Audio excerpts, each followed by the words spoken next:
Hi, this is Tom Soane, and a big problem I see in property investors all the time is buying a property out of desperation. Now, before you say that's not me, I get it. That's probably not you, but it's so easy just to slip into this purchase of properties that perhaps you shouldn't purchase.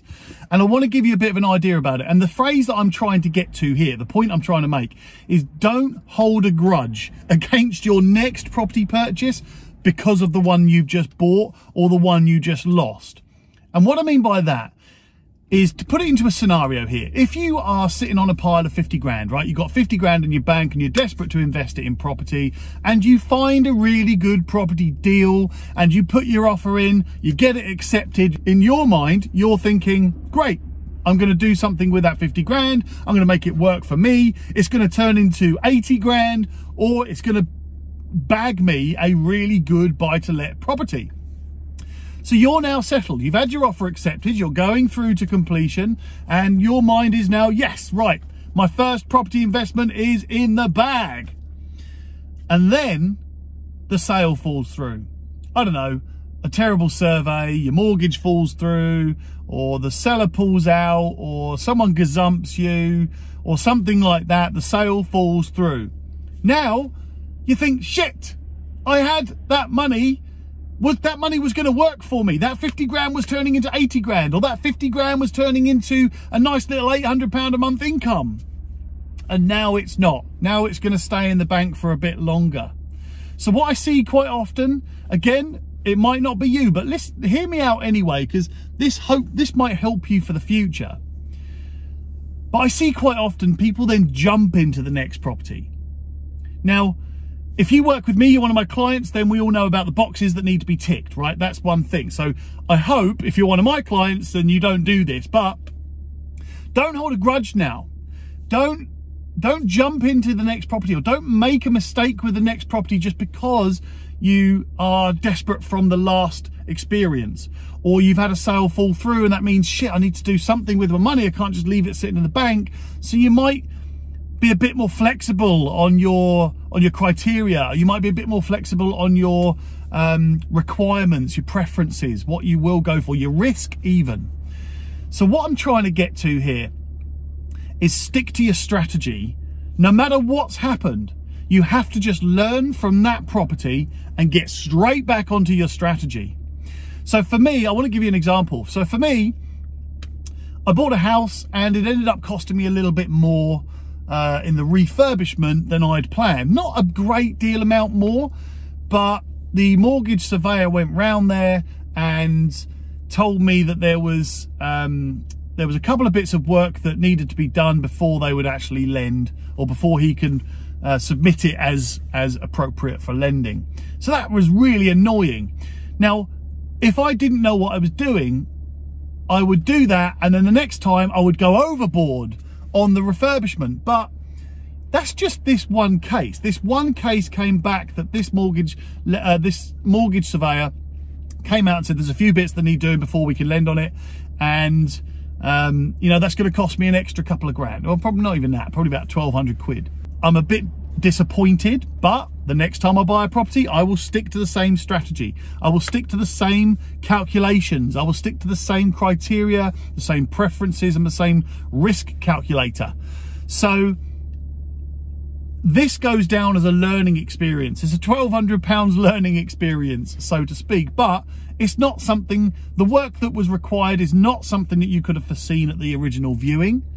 It's probably not something your builder could have foreseen either.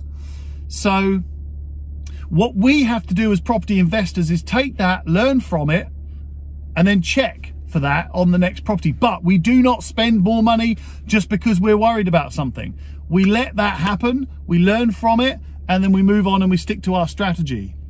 So look, I see so many people then, they'll buy a property, and in that instance, I've had sales fall through. I've been halfway through the sales process and I've paid out for a survey, and then it's all fallen through for one reason or another. I've had that loads of times. But what I can't do is then change my future criteria or change my future requirements and preferences to become a bit desperate because I think, I really gutted, I really wanted that property. So now I'm gonna have to jump into this next one so I can make sure I'm doing something with my money. So I do it too quick. I don't end up buying the right property. I don't end up sticking to my boxes. And by the way, just quickly, if you're not a client of mine, then there are specific boxes that need to be ticked if you're buying property investments and you don't deviate from them. For an example, one of them is the minimum. There's 4 yields that you want to go for. So there's those that you need to tick the box for: the refurbishment boxes, the costs boxes, the target tenant boxes, the demographic boxes. Anyway, I'm waffling a bit there, but what I'm saying is stick to your guns, stick to your strategy. Don't hold a grudge against the next property you're going to buy, because it doesn't matter. Remember the phrase, it's just a pile of bricks. There's another pile of bricks down the road. So that doesn't mean you have to jump into another property, make another mistake because you've let yourself go a bit. You have to stay strong, and you have to not allow yourself to be drawn into a deal. And remember, if you're buying with an estate agent, they want to sell you a property. They don't work for you. They work for the seller. So they want to get a sale. So they're going to tell you whatever they need to tell you to get the sale done. And hey, fair enough. They're just sales guys. That's what they're doing. But you as the buyer need to stay vigilant, keep your due diligence on top form, and make sure you stick to your strategy. Look, if you need help with a strategy, just give me a shout. I'm more than happy to help anybody set up a property investment strategy. In fact, I just finished one where we turned 2 properties into 8. Didn't cost the guy any money. He had equity in the properties that he owned. And that was a good investment strategy, which we've just completed. I think he wants to carry on and do more now.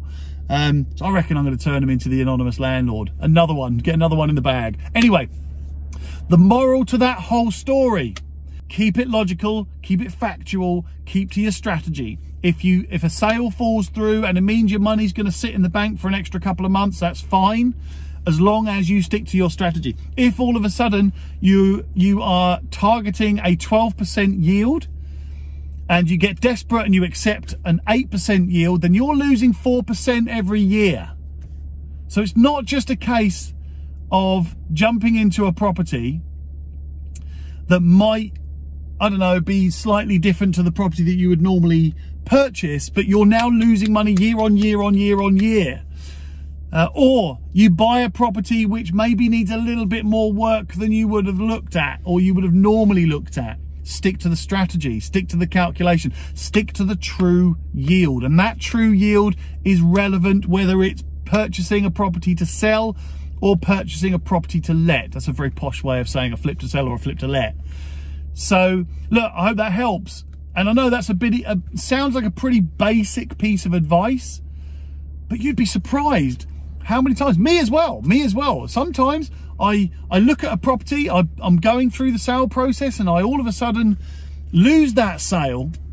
It falls through and I get really frustrated about it because I was looking forward to getting that job done, getting that job started, getting the money in the bank, getting the investment property in the bank, and it all falls through. And then I think, shit, I've got to find another property quick. Don't say that. You don't have to find another property quick because it's just a pile of bricks. And yes, it means that it might take you another month or two to get that 30 grand in the bank, or another month or two to get a tenant into a property paying you $850 a month. But actually, in the grand scheme of things, this is an investment property. So you have to make sure you get minimal risk, maximum return, and don't ever, ever compromise on that. So, hope that helps. Look, again, I just want to repeat, if you need any help with a property investment strategy, I'll give that to anybody, because you can spend thousands of pounds on expensive training courses and mentors and guides and strategists and etc. Hey, I'm not saying they're bad. I'm just saying I'm doing it for free. So come along, give me a call, give us an email, give us a message. If you want a property investment strategy, I'll have a look at what you got. We'll have a look at what you want to do, and I'll set out your strategy for you. I'm kind of liking 5-year strategies at the moment. So if that sounds good for you and you want to quit work in 5 years, give me a shout. So, okay, I'll leave it at that. And remember, it's just a pile of bricks.